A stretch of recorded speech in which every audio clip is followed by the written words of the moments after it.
जय हिंद दोस्तों, इस वक्त मैं हूँ मीरा भाईंदर महानगर पालिका के आयुक्त चंद्रकांत डांगे जी के ऑफिस में हूँ। मैं दो विषय लेके यहाँ पे आया था। एक विषय ये कि मुझे बहुत सारे लोगों ने कहा था कि टेनेंट जो होते हैं मीरा भाईंदर में, जो लोग रेंट पे रहते हैं और जब रेंट एग्रीमेंट ख़त्म हो जाता है तो उसके बाद उनको शिफ्टिंग में सोसाइटी में बहुत तकलीफ़ होती है। इस विषय पे सर के पास कुछ पत्र भी आए थे, तो सर से जानते हैं कि सर इस विषय पे लोग क्या करें। इस विषय में हमें कुछ कंप्लेंट, कुछ पत्र प्राप्त हुए हैं। मनपा की तरफ से मैं ये स्टैंड क्लियर कर देना चाहता हूँ कि ये स्पष्ट करना चाहता हूँ कि हमने इस तरह की किसी भी तरह की पाबंदी नहीं लगाई है। जो टेनेंट 11 महीने का एग्रीमेंट ख़त्म होने के बाद कोई दूसरे बिल्डिंग में शिफ्ट होता है तो नई बिल्डिंग के सोसाइटी ने ऐसे टेनेंट को विरोध नहीं करना चाहिए। उन्होंने यानी उस सोसाइटी के चेयरमैन, सेक्रेटरी और बाकी लोगों ने उस टेनेंट को उस फ्लैट में एडजस्ट करना चाहिए।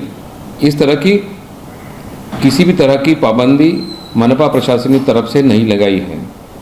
ज़रूरत होगी तो इस विषय में हम एक सेपरेट ऑर्डर इशू करेंगे।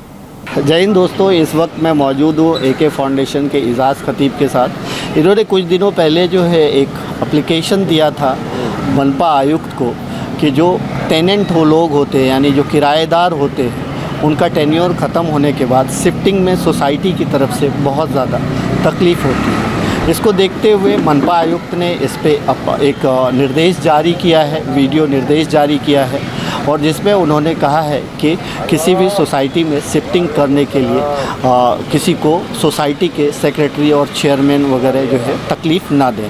इस पे जानते हैं इजाज़ खतीब जी से। ये मनपा द्वारा जो है ये मांग तो मान ली गई है, क्या कहेंगे आप? मीरा भाईंदर के कमिश्नर चंद्रकांत डांगे साहब का दिल के गहराई से शुक्रिया अदा करूँगा मैं।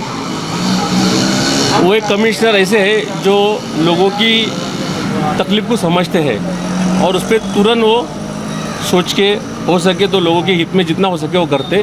वो किसी के प्रेशर में नहीं आते, वो एकदम बिंदास है। तो लोगों के लिए ये चीज़ का अगर सॉल्यूशन, उनको प्रॉब्लम है और ये चीज़ का सॉल्यूशन चाहिए तो तुरंत करते। इसके लिए मैं दिल के गहराई से उनका शुक्रिया अदा करूँगा। ये चीज़ आप मेरे से बाइट ले रहे तो मैं आपको दिखा दूँ। शायद इसके पहले मतलब जिस दिन मैं 16 तारीख को मैं डांगे साहब को पत्र खास देने का था, क्योंकि मेरे पास कहीं ऐसे प्रॉब्लम आते थे जो शिफ्टेड को लेके। शिफ्टिंग का मतलब कैसा है कि वो टेनेंट हो या ओनर हो। मतलब लॉकडाउन के पहले किसी ने घर ख़रीदा है तो वो अब जाना चाहता है लॉकडाउन हटने के बाद, तो जाएगा तो घर में छोटा मोटा काम तो करेगा ही, कोई भी जाएगा तो नए घर में। तो उसको भी जो काम करने के लिए तो खुद मालक तो नहीं करेगा, घर ओनर तो नहीं करेगा, वो कॉन्ट्रैक्ट ही देगा या उधर जो भी लेबर है या जो भी है वो सब आएंगे। जैसा कि पानी का मसला है तो प्लम्बर आएगा, सोफा है तो कारपेंटर आएगा, और जो भी इलेक्ट्रिक का प्रॉब्लम तो इलेक्ट्रिशियन आएगा। तो ये मसला ओनर के लिए भी था, प्लस 3 महीने से जो थम गई थी महाराष्ट्र, मतलब दुनिया थम गई, तो महाराष्ट्र खास करके थम गई थी, तो स्लो शुरू हो रहा है। तो जब लॉकडाउन उठाने का मतलब भी ये है कि छोटे मोटे जो अपने लोग हैं जिनको रोज़ी का ज़रिया बने, लॉकडाउन का मतलब भी है।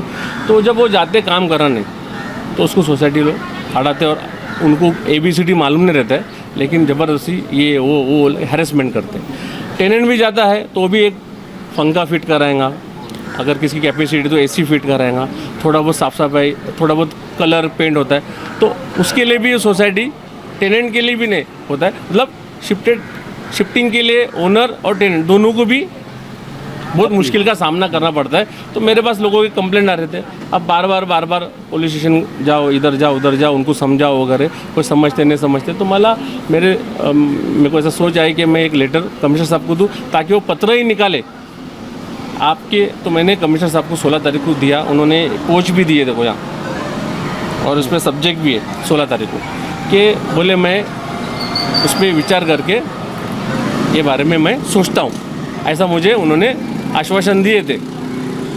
और आज आपके माध्यम से मालूम पड़ा तो मुझे बहुत खुशी हुई, क्योंकि 16 और आज मेरे ख्याल से 3 दिन हो गए रहेंगे। तो इसके बाद अगर सोसाइटी कुछ ऐसे प्रॉब्लम क्रिएट करती है तो फिर उनके ऊपर कार्रवाई हो सकती। और मैं ये नहीं बोलता हूँ कि आप भी उसका, मैंने कमिश्नर साहब को ये कहा था कि जो भी कॉन्ट्रैक्टर या उसका आदमी जाएगा तो एक फिटनेस सर्टिफिकेट महानगर पालिका से वो आदमी ले, जो उधर काम करने जाएंगे वो फिटनेस सर्टिफिकेट ले, उधर सोसाइटी में उधर वो सबमिट करे, क्योंकि रोज़ तो फिटनेस सर्टिफिकेट नहीं लाएगा, बराबर है। उसका एक जेरोक्स कॉपी रख ले या फ़ोटो ले ले, और बाद में सोसाइटी में तुमको सैनिटाइज़र करके भेजना है उसको ऊपर या आने का, वो आप कर लो ना, आपके फोरम, आप भी सेफ्टी देख लो। और लेकिन लोग ज़बरदस्ती हैरेसमेंट करते, तो मेरे को आज ये बारे में मुझे बहुत खुशी हुई कि हमारी मांग है कमिश्नर साहब ने उसको पूरी कर ली। Thank you so much. तो दोस्तों कहीं ना कहीं वीडियो मैसेज जारी करके जो निर्देश है सोसाइटियों के लिए कि टेनेंट को जो है अगर शिफ्ट होना है तो क्या गाइडलाइन है, और एमबीएमसी ने तो साफ़ ये कहा, एमबीएमसी आयुक्त ने तो साफ़ ये कहा कि ऐसा कोई हमने जो है गाइडलाइन जारी नहीं किया कि कोई शिफ्ट नहीं कर सकता और ये नहीं कर सकता। तो इसलिए चेयरमैन, सेक्रेटरी और ट्रेजरर इनको ये चीज़ समझना चाहिए और शिफ्टिंग में लोगों को तकलीफ़ नहीं देना चाहिए। तो ऐसा उन्होंने जो है एक वीडियो मैसेज जारी किया है। Thank you so much.